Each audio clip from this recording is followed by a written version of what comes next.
వేసుకుంటున్నాం ఫ్రెండ్స్. మా తమ్ముడు లక్ష్మణుడి వేషము, మా తమ్ముడు కాదు, ఇద్దరికి కృష్ణుడిదే. మ్యామ్ ఇక్కడ చూపి ఒకసారి నిలబడు. ఇట్లుంది, ఇంకా రెడీ చేయలేదు. ఇప్పుడు మాత్రం రెడీ చేయాలన్నమాట. అన్ని కావాల్సినవి రెడీ చేసి పెట్టుకున్నాం బెడ్ మీద.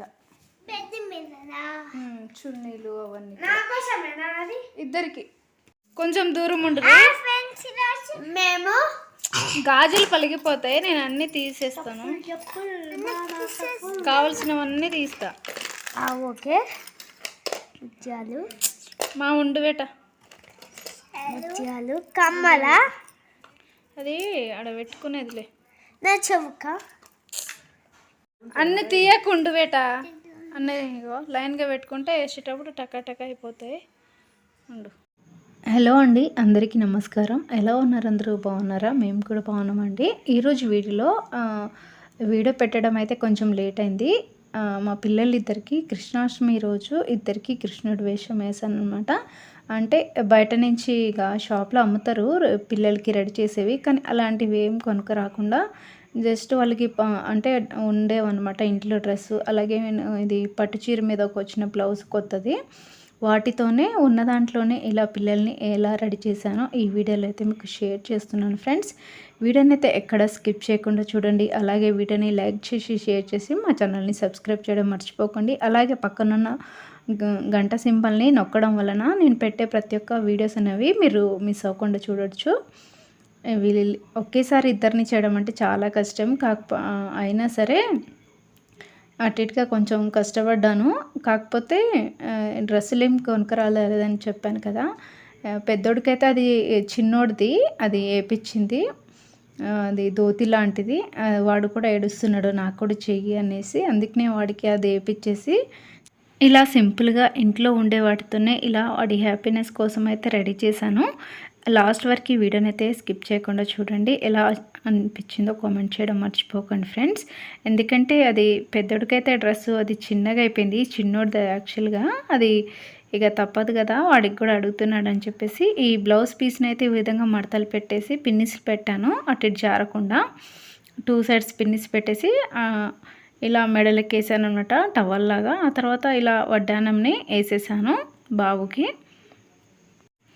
ఎందుకంటే ఇలా పిల్లలకైతే ప్రతి సంవత్సరం వేస్తాను, కాకపోతే చిన్నోడికి ఎవ్రీ ఇయర్ వేస్తాను. వాడికి చిన్నప్పుడు వేసిన ఫొటోస్ కూడా ఉన్నాయి, అవి ఇంకా బాగుంటాయి. కాకపోతే ఇప్పుడు అవన్నీ కొనుక్కొచ్చి ఏమీ వేయలేదు, ఎప్పుడు వేసినా కూడా ఇంట్లో ఉండే వాటితోనే సర్దుకొని ఇలా వేసేసేస్తాను అనమాట. ఎందుకంటే డబ్బులు ఇంకా ఉండవు ప్రెసెంట్ అయితే అవన్నీ కొనుక్కొచ్చి వేసేంత, ఎందుకు వేస్ట్ చేయడం కొనుక్కొచ్చి ఎందుకనేసి ఇలా ఉన్నదాంటితోనే సర్దుకొని వీళ్ళకి ఇలా రెడీ చేశాను. ఇద్దరికైతే ఈ విధంగా ఈ చున్నీ ఇది బ్లౌజ్ పీసెస్ని ఇలా మడతలు చేసి పెట్టేశాను. ఎప్పుడైతే ఇది చేతిలో నేను మడత చేస్తున్నాను కదా, ఇది కొంచెం సిల్క్ పెద్ద చున్నీ అనమాట. దానికి నేను కొంచెం ఇది మనకి తలకి కిరీటం లాగా పెడతారు కదా, అలాంటిది కాకుండా నేనేం చేశానంటే ఇలా నేను చిన్న రుమాల్ లెక్క కట్టాను అనమాట తలకి. తలపాగా అంటారు కదా, ఆ విధంగా అనమాట. పెద్దోడికైతే ఈ విధంగా కట్టేశాను. అంటే నాకు ఇది కరెక్ట్గా ఎలా కడతారో కూడా తెలియదు, కాకపోతే నాకు వచ్చిన విధంగా అయితే ఇలా కట్టేసి నేను పెట్టేశాను అనమాట. చాలామంది పిల్లలైతే ఇంకా బయట షాప్లలో మనకి రెడీమేడ్ కృష్ణుడి వేషంలో దొరుకుతుంటాయి కదా, అవన్నీ కూడా తీసుకొచ్చి చేస్తుంటారు వేసి. అది జస్ట్ ఒక గంట సేపు కూడా ఉంచుకోరండి. అది గంట సేపు ఉంచుకొని ఆ తర్వాత తీసేసి మళ్ళీ దాచిపెట్టుకోవడం, లేకపోతే అలా పక్కన పడేస్తారు. మళ్ళీ నెక్స్ట్ ఇయర్కి మళ్ళీ ఇంకోటి కొత్తది కొనుక్కుంటారు, అది పనికే రాదు. అందుకు మళ్ళీ దానికి డబ్బులు కూడా ఎక్కువ పెట్టేస్తారు ఖర్చు. అలా ఎందుకు వేస్ట్ చేయడం అనేసి నేను ఎప్పుడు కూడా కొనను. ప్రతి సంవత్సరం కూడా పిల్లలకి ఏదో ఒక డ్రెస్ కొంటుంటాం కదా, లేదా ధోతిలు లాంటివి, అలా వచ్చిన వాటిని నేను యూజ్ చేసుకొని అయితే పిల్లల్ని ఈ విధంగా ఉన్న దాంట్తోనే సర్దుకొని రెడీ చేస్తాను. ఇలానే మాకు కొంచెం సింపుల్గా పిల్లలకి ఈ విధంగానే అలవాటు చేశాను. ఎందుకంటే మనకి ఇంట్లో ఎలాంటి సిచ్యువేషన్లో ఉన్నాము, మనం ఎంత డబ్బులు సంపాదించేది, అవన్నీ మన సిచ్యువేషన్ ఏంటి, ఎంత కొనాలి, అవన్నీ కూడా కొంచెము పిల్లలకు కూడా అర్థమయ్యే విధంగా చెప్తే పిల్లలు కూడా కొంచెం అర్థం చేసుకుంటారు చిన్నప్పటి నుంచి. ఎందుకంటే పక్కన వాళ్ళకి చూస్తారు. వాళ్ళకి అలా రెడీ అయ్యారు, వాళ్ళు ఇలా చేశారు, కొనుక్కున్నారు అని చెప్పేసి వాళ్ళకి నచ్చిందే మనం కూడా తెచ్చుకుందాం అనేసి కొన్నిసార్లు పిల్లలు ఏడుస్తూ ఉంటారు కదా! అలా చేసే పిల్లలకి మనం ఇంట్లో ఉండే సిచ్యువేషను, అలాగే మనం ఏంటి మన సిచ్యువేషను, ఇంట్లో మనకి ఎన్ని ప్రాబ్లమ్స్ ఉన్నాయి అవన్నీ కూడా కొంచెం పిల్లలకి కూడా అర్థమయ్యే విధంగా చెప్తే వాళ్ళకి కూడా అర్థమవుతుందనమాట. వాళ్ళు ఏది అడగాలి, ఏది అడగొద్దు, ఏంటి అనేది, ఏది కొనాలనేది వాళ్ళకి కూడా కొంచెం తెలివి అనేది పెరుగుతుంది. నేను పిల్లలకైతే ప్రతి ఒక్కటి ఇంట్లో ఏంటి అనేది మనకి ఉన్నది లేనిది చూసి వాళ్ళు అడుగుతారనమాట. అంటే పక్కన వాళ్ళు అది కొన్నారు, ఇది కొన్నారు, మనం కూడా అది తీసుకుందాం అనేసి వాళ్ళు కొంచెం చిన్నపిల్లలు కదా అర్థం చేసుకోలేరు. అది ఏడుస్తూ ఉంటారు. చాలామంది మారం చేస్తారు. సో, అలా చేసే పిల్లలకైతే ఫస్ట్ నుంచే మనం ఇంట్లో కనుక ఉన్న సిచ్యువేషన్స్‌ని అన్నిటిని కూడా అలవాటు చేశామంటే వాళ్ళకి కొంచెం ఈజీగా అర్థమవుతుంది. కొంచెం ఇలా చెప్పగానే వాళ్ళు చెప్పిన మాట వినేస్తుంటారనమాట. నేనైతే ఇలానే చేస్తాను. ఫస్ట్ అయితే పిల్లలకి అబద్ధం చెప్పొద్దు. అలా అబద్ధం చెప్తే మాత్రం ఒకసారి చెప్పినప్పుడు వాళ్ళకి మైండ్‌లో ఫిక్స్ అయిపోతుంది. వీళ్ళు ప్రతిసారి అబద్ధమే చెప్తారు అనేసి వాళ్ళు అలా మనకి మళ్ళీ నిజం చెప్పడం లాంటిది ఏం చెప్పరు. ప్రతిసారి నాకు అబద్ధమే చెప్తుంది అనేసి. అది ఒక్కటండి మెయిన్. పిల్లల దగ్గర అయితే ఎప్పుడు కూడా అబద్ధం చెప్పొద్దు. వాళ్ళకి ఫుడ్ విషయంలో కానీ లేకపోతే ఏదైనా బయట ఎవరి దగ్గరైనా ఇంకా దొంగతనం లాంటిది ఏదైనా సరే మనం ఫస్ట్ ఇంట్లోనే పిల్లలకి కరెక్ట్గా నేర్పించాలి. ఇదైతే నేను అందరికీ పిల్లలందరికీ నేర్పించాలని చెప్తాను. ఎందుకంటే ఫస్ట్ వాళ్ళకి చిన్నప్పటికేంచి అలవాటు చేస్తేనే పెద్దగా అయినాక కూడా అలవాటు అవుతుంది. ఎందుకంటే వాళ్ళు చిన్నప్పుడు ఏదైతే చేస్తారో అది కూడా చిన్నప్పటి నుంచి అలవాటు అవుతూ వస్తుందన్నమాట. సో, అందుకనే నేను వాళ్ళకి ప్రతిరోజు కూడా స్కూల్కి వెళ్ళే ముందు కానీ రోజు నాకు ఇంటికి వచ్చిన తర్వాత ఏం జరిగింది ఏంటి స్కూల్లో అవన్నీ కూడా నేను తెలుసుకుంటాను. అలాగే నేను మళ్ళీ లంచ్ టైంలో కూడా తినిపించడానికి వెళ్తాను కాబట్టి నాకు అన్నీ వాళ్ళు చెప్పేస్తారు. బ్రేక్ టైంలో కూడా అక్కడ లంచ్ టైంలో అబద్ధం చెప్పొద్దని చెప్తాను. ఎవరైనా కొట్టినా కూడా మళ్ళీ మీరు కొట్టొద్దు, మేడం వాళ్ళకి చెప్పాలి అని చెప్తాను. సో, వాళ్ళు అదే చేస్తారు. కాకపోతే మా పిల్లలు కొంచెం చాలా అంటే చాలా అల్లరి చేస్తారు. పెద్దోడైతే మరీ టూ మచ్. ఎందుకంటే హైపర్ యాక్టివ్ స్టూడెంట్స్ అంటారు కదా, అదొక రకం అనమాట. అది కొంతమంది పిల్లలే ఉంటారనమాట అలాగా. వాడు ఎంత అల్లరి చేసినా కొన్నిసార్లు ఏం అడుగుతాడంటే ఇంకా ఫుడ్ విషయంలో కూడా కొన్ని అడుగుతాడనమాట. కొన్ని అయితే ఇప్పించేస్తాను. మరి కొన్ని ఇంకా బయట ఫుడ్ అయితే ఎక్కువ ఇప్పించను. కొన్నిసార్లు మాత్రమే ఇప్పిస్తాను. ఇక ఇంట్లో కూడా ఏమీ లేనప్పుడు. కాకపోతే చాలా దూరం అనమాట బయట ఫుడ్‌కి. కొన్నిసార్లు అయితే వాళ్ళు అడిగేది ఎట్లుంటదంటే బానే ఉంటది. కాకపోతే వాళ్ళు అడిగే టైంలో నా దగ్గర డబ్బులుండవు. అది నా బాధ అనమాట. ఏంటి ఇలా అయిపోయింది లైఫు, కనీసం పిల్లలకి ఒక రూ. 10 కొనిచ్చలేనంత స్థితిలో ఉన్నానా అనేసి నాకే బాధ అనిపిస్తది చాలా. అయినా సరే ఏదో ఒకలాగా చేసేసి ఒక రూ. 10 ఎలానో అలా చేసేసి అయితే ఇప్పిస్తాను. మరీ ఇప్పించకుండా అయితే ఏముండదు.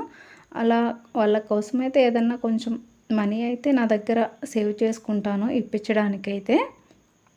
అలా అనేసి బయట ఫుడ్ ఏమి ఎక్కువ అలవాటు చేయను. ప్రతి పిల్లలకైనా సరే బయట ఫుడ్ ఎలా ఎక్కువ తినిపించడం మంచిది కాదు. మళ్ళీ తిన్నాక కూడా మనకి హెల్త్ ఎఫెక్ట్ అనేది తొందరగానే వస్తుంది.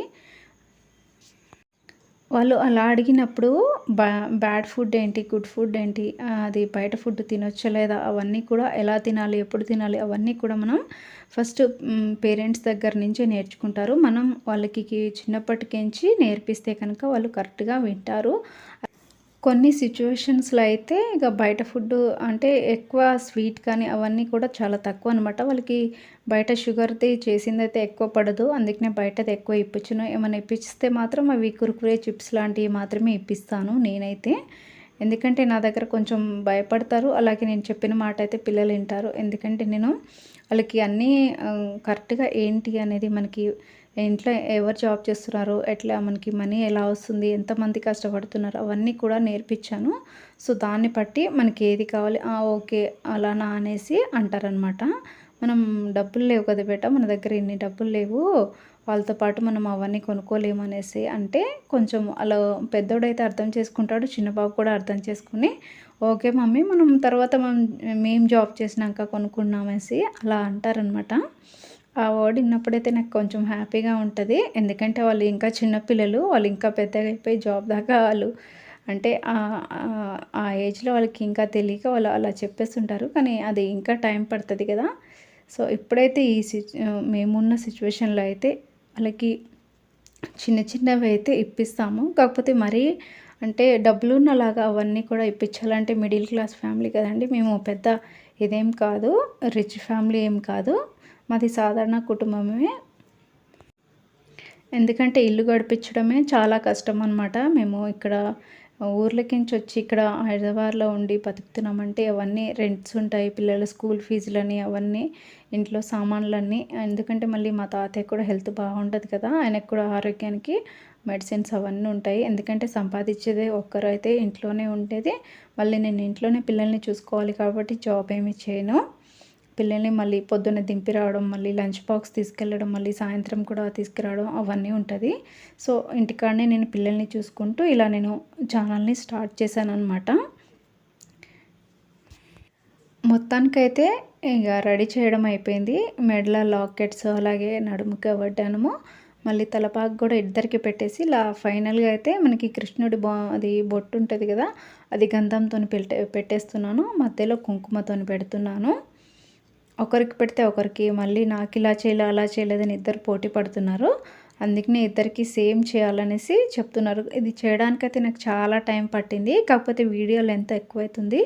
అలాగే నాకు ఇంట్లో ఉన్న కొన్ని విషయాలు అయితే మీకు షేర్ చేయాలని చెప్పేసి అవి షేర్ చేశాను.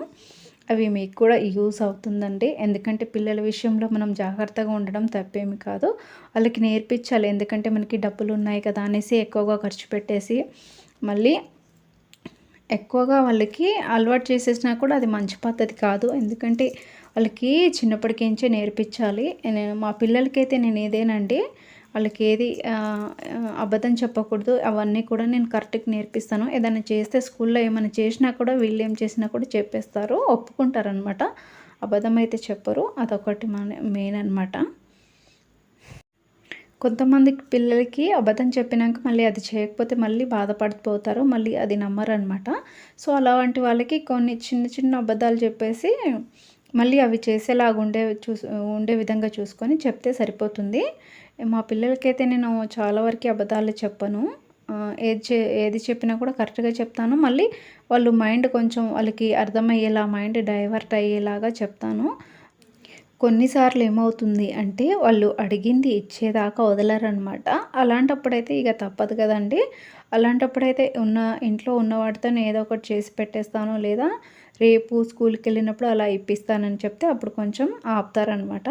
కానీ ఇద్దరు కనుక స్టార్ట్ చేశారంటే నాకు మొత్తం హెడేక్ ఎక్కువైపోయి బీపీ మొత్తం పెరిగిపోతుంది అనమాట. ఇద్దరి గోళ్ళకి అలా సతాయిస్తారు. నాకైతే సగం వీళ్ళ టెన్షన్కి నాకు సగం తెల్ల జుట్టు ఎక్కువైపోయిందండి. ప్రతి ఇంట్లో ఇదే సిచ్యువేషన్ అనుకోండి. తల్లులకైతే ప్రతి ఒక్కరికి ఈ వీడియో చూసిన తర్వాత అర్థమవుతుంది మన ఇంట్లో సిచ్యువేషన్ ఎలా ఉంటుంది పిల్లలతోని అనేది. ఇక ఇద్దరికైతే ఇలా నేను ఈ చిన్న పుల్లతోని ఈ విధంగా గంధంతోని, మొత్తం గంధము కుంకుమతోనే ఇద్దరికి ఇలా బొట్లు అయితే పెట్టేశాను. ఫైనల్గా వాళ్ళు రెడీ అయిన తర్వాత ఎలా ఉంటుంది అనేది చూడండి.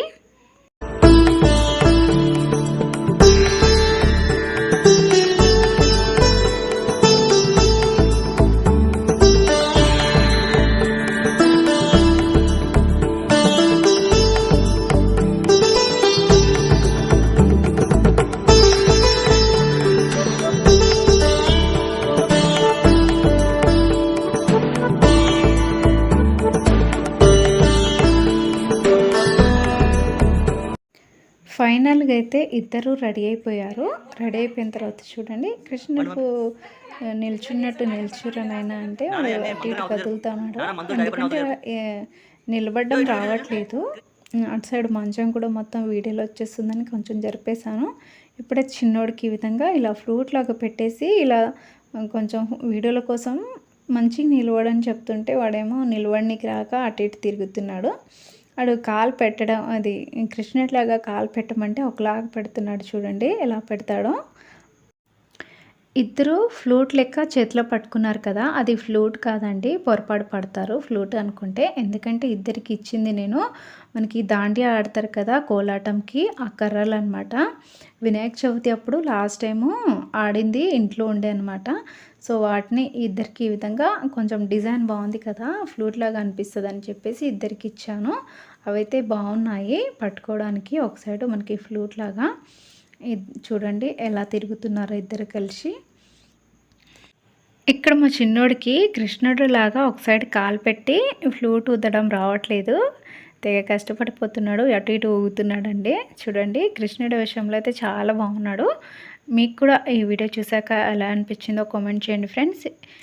వీడియోని అయితే తప్పకుండా లైక్ చేసి మా ఛానల్ని సబ్స్క్రైబ్ చేసి కింద ఉన్న గంట సింబల్ని నొక్కండి. Thanks for watching. బాయ్.